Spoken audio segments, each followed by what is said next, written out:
Still scoreless in Tuscaloosa after 2 innings. Kentucky coming up trying to get on the board against Vic Moten, and we're back here at Rhodes Stadium with another special guest. You see her on the wall right there, and she's in the booth with us here at Rhodes. Gray Robertson, Ally Shipman, and the 4-time All-American Montana Fouts. Thank you guys so much for having me. Wouldn't be anywhere else, especially without Ally. Thank you guys so much. So grateful to be back here. Oh yeah, we're very excited to pick your brain about a lot of different things because you did something really special the last time you were on this field. But I wanted to first ask about Alumni Weekend, the 30th anniversary, getting to come back and see so many faces that you played with, many who graduated before you. How much have you enjoyed that? It's just so cool to come back to this environment where softball is continuously growing. What Murph has built has been fabulous, but just being able to be out there, be with people that I grew up watching, former teammates, and then getting to watch them absolutely crush it out here. So what a blessing to be here. And the pitching staff for Alabama this year has been absolutely electric under Coach Lance McMahon, and you were able to pitch under him for a year. What's it like being in the bullpen with him? Just awesome. I mean, I don't know about y'all, but in the morning, if he's not helping me in the bullpen, then we're going to have some issues. But the pitching staff has just been great. I mean, defense all the way around. We've been here for like 30 minutes, and I've already seen incredible plays. They look awesome in the circle, so what more could you ask for? Reagan Oni at the plate against Vic Moten, who's just now reached 20 pitches. And a strikeout for the freshman, Moten's second. I'm curious, Montana, Vic Moten at the start of the year was putting up numbers very similar to what you were delivering as a freshman. How much have you enjoyed watching her start her college career at Alabama? Just awesome. I mean, her confidence on the mound is huge, and I know that that just plays such a big role in it, and I know the defense probably loves playing behind her, so just love what she's embodying out there. Another play on the infield by Ambry Taylor, 2 down. And Vic Moten continues to do just that. She's confident, she's pounding the zone, throwing a ton of strikes. She went with that drop ball back-to-back, one for a strikeout and then another one for a ground ball out. Now the 9-hitter, Emery Donaldson. First pitch fouled off. You have any fun stories about my broadcast partner you can talk about on the air? Oh, goodness. So many. Too many to count.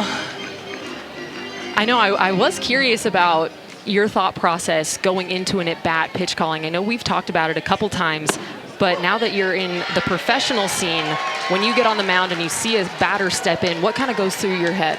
I feel like the older that I get, the more you realize like that is just such an art of pitch calling and what you would call, when you would call, what you're feeling, and that's what I think is so awesome. I mean, about you especially, just like having that relationship, pitcher and catcher, because that is just such a big feel moment, and honestly, it just depends on the vibes, what the hitter's looking like, when what you're feeling. So obviously, they're feeling pretty good.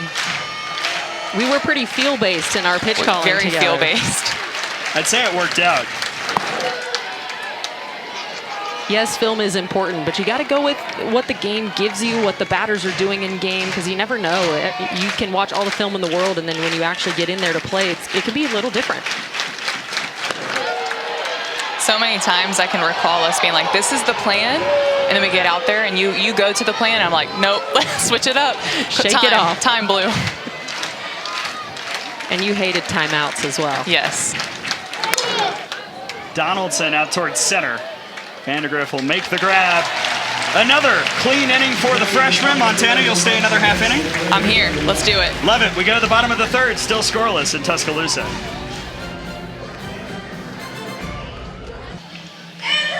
We are still scoreless here in Tuscaloosa, knotted up at 0 between Alabama and Kentucky as we go to the bottom of the third, 8-9-1 due up for the Crimson Tide. And we welcome you back to the booth here at Rhodes. Gray Robertson, Ally Shipman, Montana Fouts is with us, the 4-time All-American and 2021 SEC Pitcher of the Year. And so we thought, Montana, we would have you look at some of the candidates for this season because it's really an interesting race. You could argue one of the most wide open that we've seen. And Jocelyn Brisky, Keegan Rothrock, Carlin Pickens, and Randy Rolling have put together very compelling cases.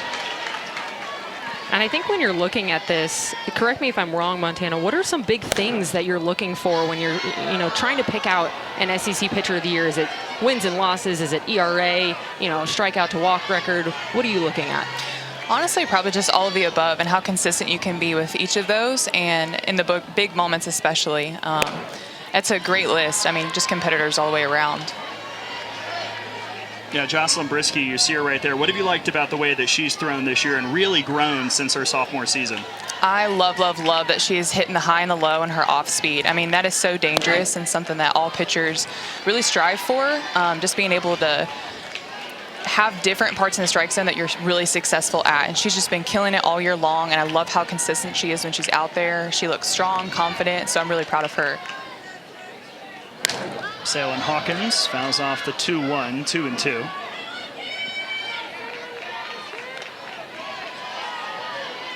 And Brisky continues to just get better and better and better. And like we talked about earlier, I think that just goes to show how strong Coach Lance McMahon is in the bullpen, developing pitches, not just, you know, working on this or that. He develops drop balls, he develops spin. Good piece of hitting by Hawkins, leadoff single here in the third. And you can really tell that she's just been convicted in that plan with him. I feel like every interview I've seen or heard her talk about it, she's just like, Coach Lance has been really helping develop, and she's been tackling it. Well, the Alabama offense trying to make a statement here in the third inning. Lauren Johnson will step in, getting the start today, the junior out of Franklin, Tennessee. See if she tries to lay something down. And fun fact, former teammate of ourselves, Jenna Johnson, is Lauren Johnson's big sister. So it really does feel like a full circle family moment. She was in left field and she started running off and I was like, is that Jenna? I love it. They do look very similar with their playing style and their antics. The hustle. The hustle. Jenna was looking very intensely on her little sister's at bat. And that was a called strike, and I'm not sure if Johnson or Patrick Murphy know if it was because of a spot or because Johnson went too far around on the bunt attempt. I feel like as a big sister, this has got to be kind of a stressful moment. You wouldn't know anything about that feeling with the big sister, would you? My sister did say she got more nervous watching me play than she did actually playing herself. So I kind of secondhand feel for Jenna Johnson out there right now. 1-2 from Hindigas. Smoke to left, and moving over is Oni to make the grab. Hawkins has to hightail it to first. One gone. This may not have been the result that Lauren Johnson wanted, but what she did was she learned from the at-bats ahead of her, and she got that changeup in that had been striking out her teammates before. She stayed behind it, got underneath it, and put really good barrel on that ball. You'll see it down in the zone, but a little bit in, so she stays in her legs. It's a great example of learning from your teammates ahead of you, being able to pay attention. Even when you're not actively in the game at that moment, you can learn so much just from being in the dugout. Alexis Papillo flew out in the first inning. All right, so Montana, we've got to talk about the last time you played on this field, winning the AUSL championship with the Talons. You're now the Salt Lake City, Utah Talons coming up this year, but how much did you enjoy getting to be back at Rhodes to win that title this past summer? It was just surreal, just having something so new and so awesome in the Pro League and being able to bring them to my favorite place ever to play softball. I just think it was really cool for them to be out on the dirt, be in the locker room, just kind of see what Alabama softball is all about. I mean, getting to answer all the questions, it was great. Fans showed up, showed out, so I couldn't have asked for anything better. And as we continue to see the sport grow, what have you seen and been able to kind of look for in the AUSL that's been special as it continues to invest in softball? Just so competitive. I really believe anytime that you turn on the TV, you go to a game, you're like, oh my goodness, these women can play. So I just really feel like anybody that can get their hands on her are involved. They're like, this is it, this is the new thing, and just keep rolling with it. College softball is doing a great job of really propelling that also. Infield pop-up caught by Hindigas, and Papillo is retired again here this weekend. Now 2 gone for Brooke Wells. You've got a pretty spectacular pitching staff around you, too, for the Talons. That is quite a group with Megan Faramo, Georgina Korick. I mean, stacked in the circle. It's such a great time. I mean, obviously being out there and you can really just pick and choose just because it's so much fun being in the circle with all of them. But my favorite part is just being in the bullpen for practices. I mean, if I'm feeling something, you've got the best eyes in the world just standing right behind you saying, hey, why don't you try this? It's like, yes, ma'am, I will. So just all the way around, awesome. And we've talked about that communication piece before on, multiple occasions, not just in the bullpen, but as hitters too. I think that's something so special when you get a group of phenomenal, talented hitters like that in one spot. You can learn from each other, talk through your at-bats, talk through plans, and same thing with the pitchers. Brooke Wells struck out looking her first time up. 2 gone in the inning as Hindegis continues to dance out of danger.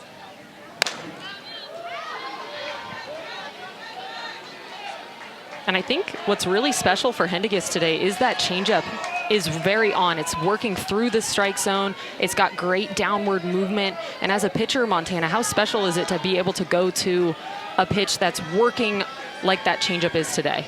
Really just having that much confidence in it to throw in any count at all levels in the zone is huge, especially when you're facing a team and offense like Alabama, where, they're going to be on time. So being able to put that ball where you want it at a different speed is huge.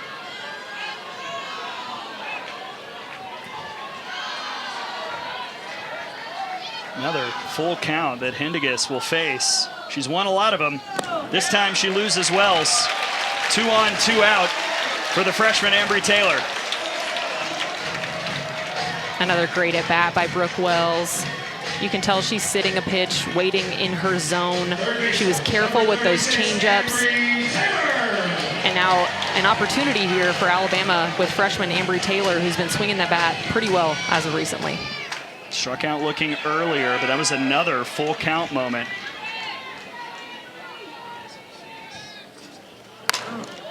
That's fouled away. Last night, Montana, the ceremony was held here at Rhodes honoring Patrick Murphy winning 500 SEC games. How much has your former head coach meant to you, not just in your recruitment and in college, but beyond? I don't even have the words. He just embodies everything that he really tries to instill in us each and every day that you're here, but then beyond that too. Once you graduate, the love doesn't stop. So it's fully known and fully loved is what we like to say, and I think that he does a great job showing that.